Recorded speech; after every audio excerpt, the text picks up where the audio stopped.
All right.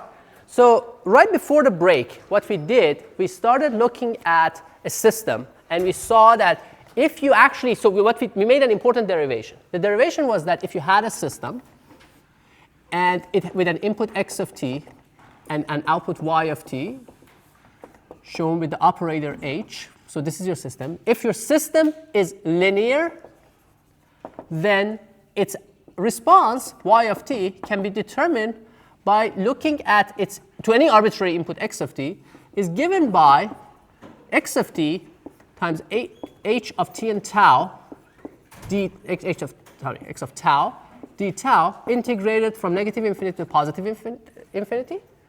This is the time-varying impulse response, and even more importantly, or more commonly used, if the system is also time invariant, the output is going to be the input convolved with the impulse response,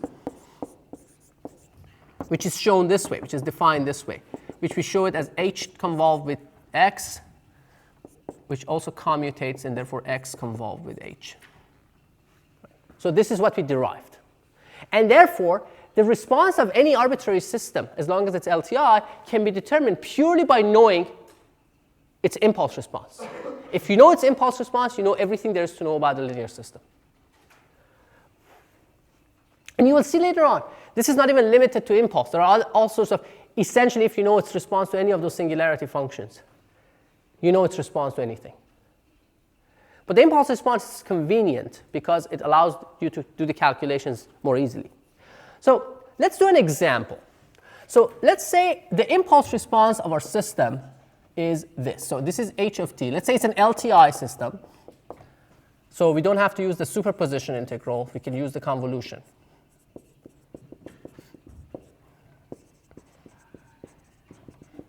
So let's say the impulse response is like this. Let's say, so it's 0, goes to 1, drops to linearly to 0 at 1. So this is t.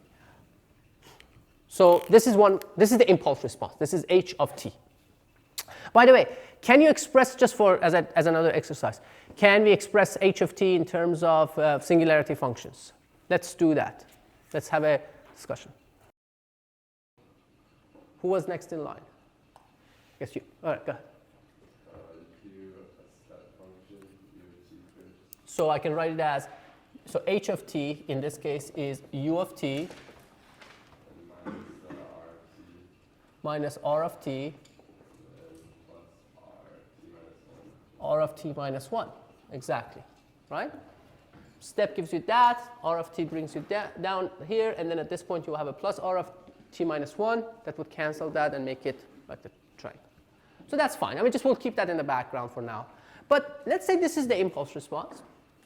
And we want to calculate its response to, let's make something simple. So let's say the input is, so x of t is u of t. So you have a step. So you have your input is the unit step. How do we convolve these two? How do we get them to, how do we find the response? So the question is, what is the output of the system, if this is the input? So we have to do this convolution, right? So how do we do the convolution? For convolution, we have to really determine these two functions, right? X of t and x of tau are fine. So if I go on the tau axis, if I do everything as a function of tau, so let's make, because I'm going to be dealing with tau. So let's write it here. X of t is u of t. So I'm going to do it on tau axis. So this is u of tau, because that's where I'm going to do my integration. How does my h of tau look like? Well, do I need h of tau or do I need something else? What do I need? I need h of t minus tau. So how does that look like? So let's start with h of tau. So let's start with, that's not what I need, but let's start with that. So you agree that h of tau looks like that, right? Just instead of t, I'm using tau. So how does h of t minus tau, tau minus t look like? So let's go to the next step is, let's use a different color. H of tau minus t. How does that look like? Shifted which way? To the t. So this point, this beginning starting point is shifted to t. So this is h of t minus tau. So this is t. Right? So how does, but is that what I need? Is that what I need? No. I need h of t minus tau. How does h of t minus tau look like? So let's look at that. Let's choose a different color. So I'm interested in h of t minus tau. So think about it. The transition point, the point where this starts, the important point is when the argument becomes 0. So for h of t minus tau and h of tau minus t, that transition point is the same point. Now all it does, it just switches the orientation. So it basically flips it around this point. So this is h of t minus tau. Right? Is everyone comfortable with that? So when you do h of t minus tau, the function gets flipped and its 0 point or transition point moves to time t. So if I gave you a function, let's say if this was your, I don't know, some funny function, I don't know, something like that. If this is h of t, how does h of t minus tau look like? On a tau axis, it gets flipped and it moves to, the starting point moves to t. Right? If I were to do this differently, this example. So, well, okay, I'll use a different color. I should use a different color. Okay. I'm trying to use transparencies now.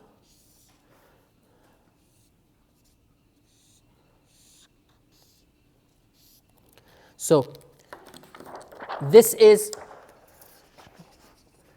h of, let's say h of t. It's too small. And then you flip it and move it here. Okay. So now, what is the convolution? The convolution is the integral of the product of this and that. Think about it this way. This is this guy, so I'll keep it here. And this is this guy. So this is t.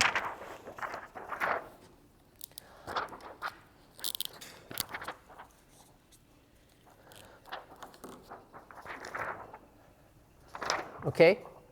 So now think about it. If t is negative, for negative t's, what is the product of these two functions? Let's say this is 0. It's 0, right? There's no overlap. As I start, once t becomes 0, this is the beginning of the overlap. As they start moving into each other, then what happens is that this overlapping part, you have to calculate the product, whatever the product is. And then you move it, slide it, the product increases, increases, increases. Now what happens beyond this point to the product for this particular example? It stays constant. At what? What is that constant value, by the way? It should be easy to calculate. 1/2, right? Because this is 1, and it's the area of this triangle. Because it's 1 times this triangle, which would be 1/2. So you should start from 0 and you go to 1/2. We know that already. And at what time do you go to 1/2? Do you reach 1/2? At the time when this is completely starts overlapping completely. What is that t? Now what is that t? It's a number. 1. Right? Because this width is 1. Once you get 1, when tau becomes, t is 1, then essentially you're here. Okay? So let's do that. Let's do that calculation. So again, for t, so let's write it here. For t smaller than 0, y of t is 0 because this product is 0. So they're non-overlapping. So once they start overlapping, in the beginning there's this transition part that's more interesting, which is happening like this. So you have basically, for example, you have a period where this is, so this is what happens. What's this? T, right? So this is tau. axis. This is t. So what are you trying to calculate? You're trying to calculate the area, right, of this product. So you're trying to calculate this area. What is that area in terms of t? It should be a function of t, right? What is it? Say again? Trapezoid, right? So what's the area of a trapezoid? It's halfway between this and that, which is the middle point. So basically, it's just what the rectangle would be, right? So essentially, it's just taking this upper part and putting it down here, which means that it's this plus that divided by 2 times this. So what is this height? So it's 1 plus, what is this height? Can someone tell me what this height is? What is this height to make your life easier? This length. T. This is t. So what is this then? 1 minus t. So 1 plus 1 minus t divided by 2, so that's the average height, times t, so that's the area. So this is for t between 0 and 1. So this is what? Which is like 1 minus t, so you can write it as t minus t squared over 2. Right? So for that time period, y of t, well, I'm using funny notation here. Just clean it up. So y of t is 0 for t smaller than 0. For t greater than 0 and smaller than 1, it is t minus t squared over 2. And what is it at t, once it completely overlaps? Once it gets completely here, it's the area of the triangle, which is 1/2. We calculated that. So it reaches 1/2. So what is this function? How does it look like? Well, you can plot it. So you can say y of t looks like this. So it's 0, and at 1 it reaches 1/2, and then it goes like this. Right? Because this would be 1, and then it's basically minus t squared over 2. Response of your system to this step. So the step response of this system with this impulse response looks like that. You will do quite a few of these as your homework, and you definitely should do this to get familiar with this. So that's one way of thinking about it. That's the general way. If I give you a more complex function, what do? Yeah, you can try to do some of these by hand, and at some point, eventually, you can get to a point where you say, well, okay, this is the general procedure. I can write a computer program or code that will do this for any arbitrary input. And that's one way to calculate. But it's very useful to understand things in time domain if you're designing, before you go to frequency domain. Frequency domain is very valuable, and we'll go there and do all sorts of things. But do not underestimate the value of time domain. So what is this system? Think about it. It's a system whose impulse response is this, right? And it's an interesting system, right? So what happens when you convolve something with u of t, by the way?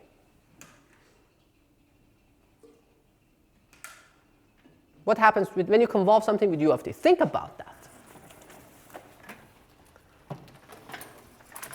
So let's think about convolution with u of t. If I have a function, let's say x of t, doesn't matter. I mean, just let's say x of t, and I convolve it with u of t. So then it has to be x of tau, t minus tau d tau. What happens to it? What is the convolution with u of t?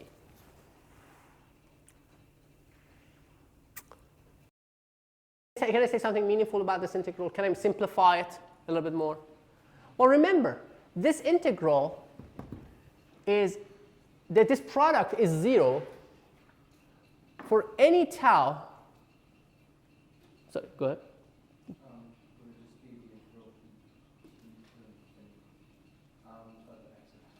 It's an integral from something to some exactly. So it's a more limited integral of x of tau. What is it? So think about it. If for t's greater than, for tau's greater than t, this would be what? The argument becomes what? If tau is greater than t, the argument is negative, which means that u of t is 0. So this integral really needs to be evaluated from negative infinity to t, right? And during that time period, what is the value of u of t? What is u of t for all the taus that are between negative infinity and t? 1, right? So that becomes simply integral of x of tau d tau. So convolution with u of t is ideal integration. So if I tell you a system has an impulse response that's simply a step, so let's say a system's impulse, so I show you a system, say, well, hey, look, the system's impulse response is a step.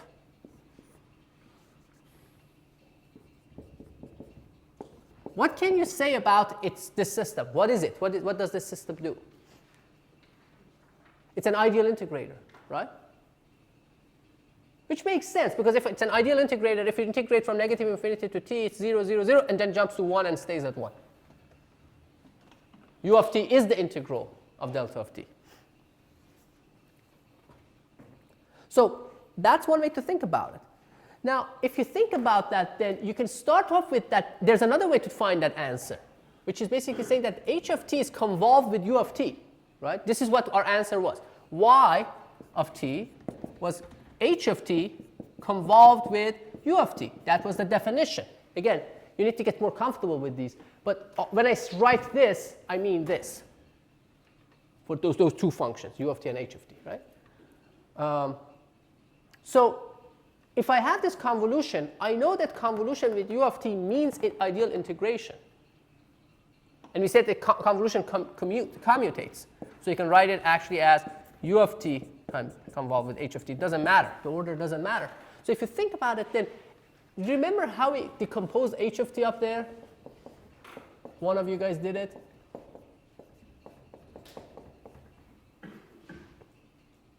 So now if I know this is convolved with u of t in this problem, it means that it's an ideal integration of this function, right? So, and we know this is a linear system. We said it's a linear system. So what can we use? Again, superposition, right?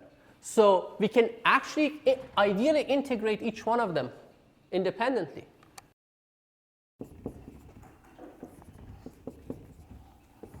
So this is our symbol for ideal integration, right?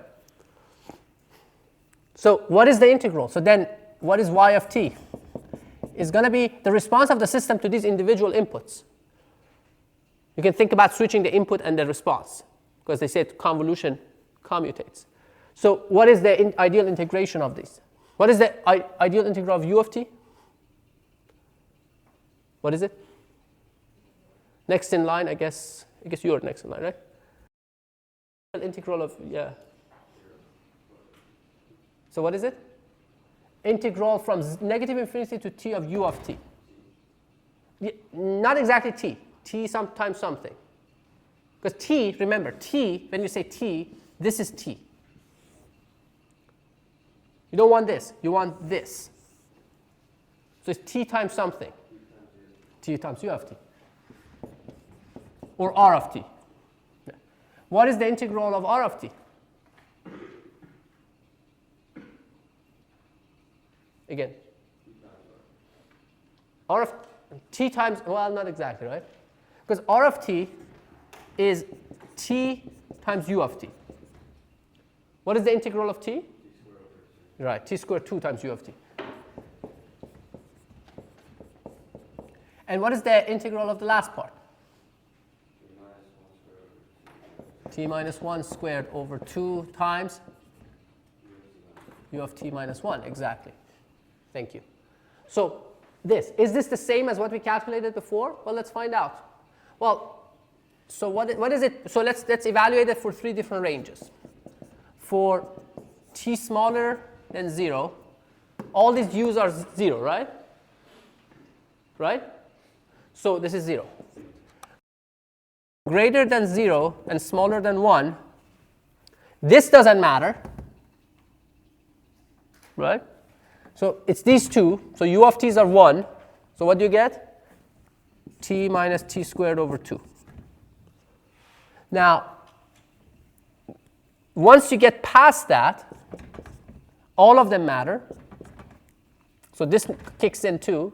So what is this quantity? So all three of these u's become 1. So this becomes, in that range, it is t minus t squared over 2 plus t minus 1 squared. So which basically gives you t squared minus 2t plus 1 over 2. Right? So this cancels that. This cancels that. So you're left with 1/2.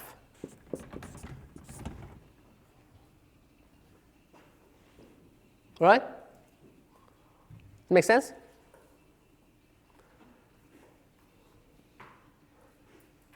So this is an example of how convolution works. Now it's very powerful, but you have to get used to it. So what's the procedure really? You take the function, you take one of the functions, doesn't matter. I mean, it's really commutates. So pick the one that makes your life easier. Flip it. So again, so let's say we started off with these two functions, right? We are trying to convolve these. You can flip it and then move it to tau equals t, and then you're sliding it as t increases, right? For different values of t. So if you wanted to know it at one value of t, you don't need to do the entire thing. If I wanted to know the value of this function, y of the output, at t equals 1/2, I don't need to do this entire thing. I need to just take this, put it at t equals 1, tau equals 1/2. Put this t on the point of 1/2 on the purple axis, and find out what the area of the product of these two functions is going to be. Make sense? If you want to know it for all values of t, then you can do the full-blown convolution.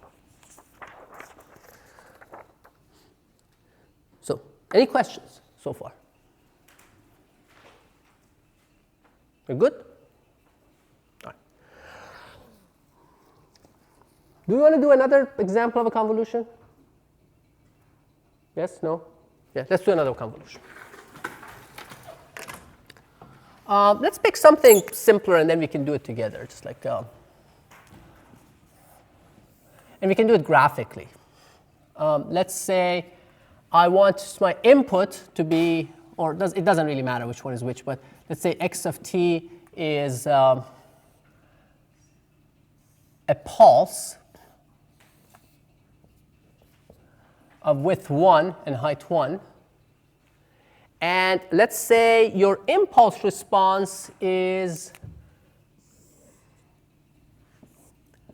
okay, let's start with something, then we'll modify to something else. Let's say that your impulse response is a step again. So let's try these two first. So I want you to think about this, and I want you to do it. So let's see, let's switch the end off there. Maybe we can pick up at the other end of the next row. So which one would you go and flip if you were to flip these two? So let's say you're trying to convolve these two functions. So this is h of t, which is u of t. The impulse response, which is u of t. You have the choice. You can flip either one, because we said that the order doesn't matter in convolution, right? So which one? You remember we had to flip one of them, right? We have to calculate. For example, if we wanted to flip h, we have to calculate h of t minus tau, right? If you go on the tau axis, for example. So let's make everything in terms of tau, because then we won't have to do everything again.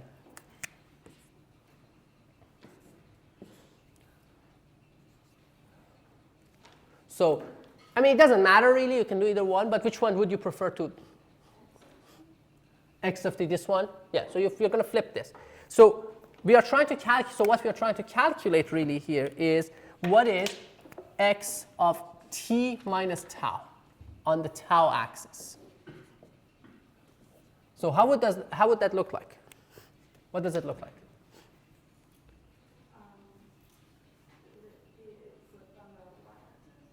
Yeah, on the okay, so where would it right? Where would it start? When you flip this, it looks pretty much the same, right?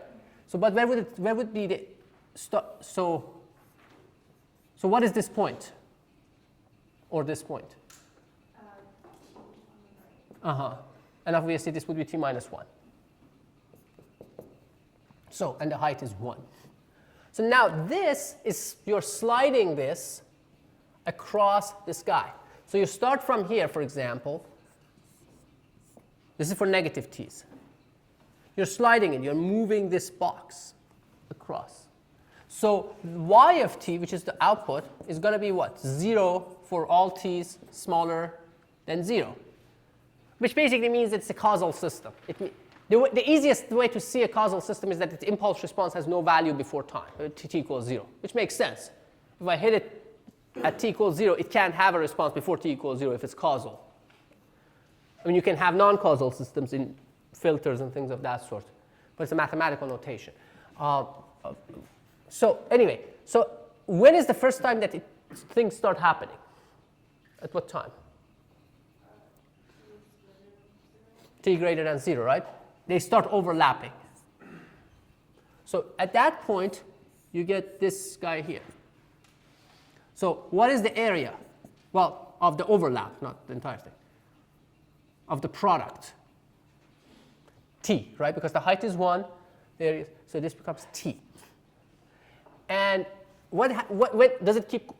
Does it remain T, or does it stop at some point, turns into something else? 1. At what point? T is, so this is up to 1, and once t is greater than 1, it becomes 1 because it's fully overlapping. So it would be here, for example. So you get the full area of that thing. So the response of this thing, the convolution of these two, looks like this. Goes to 1, stays at 1. So that's the response of the system to a pulse input.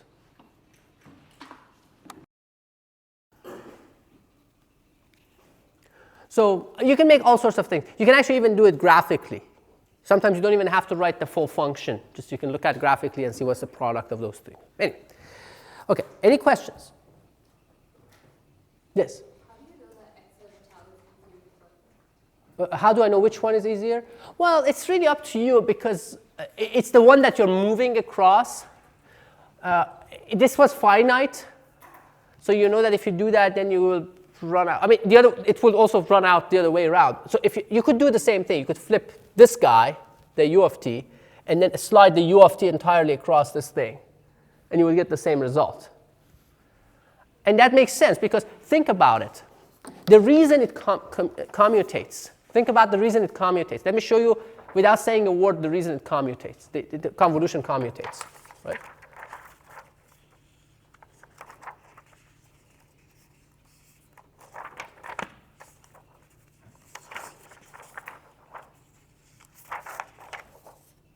Does it make sense?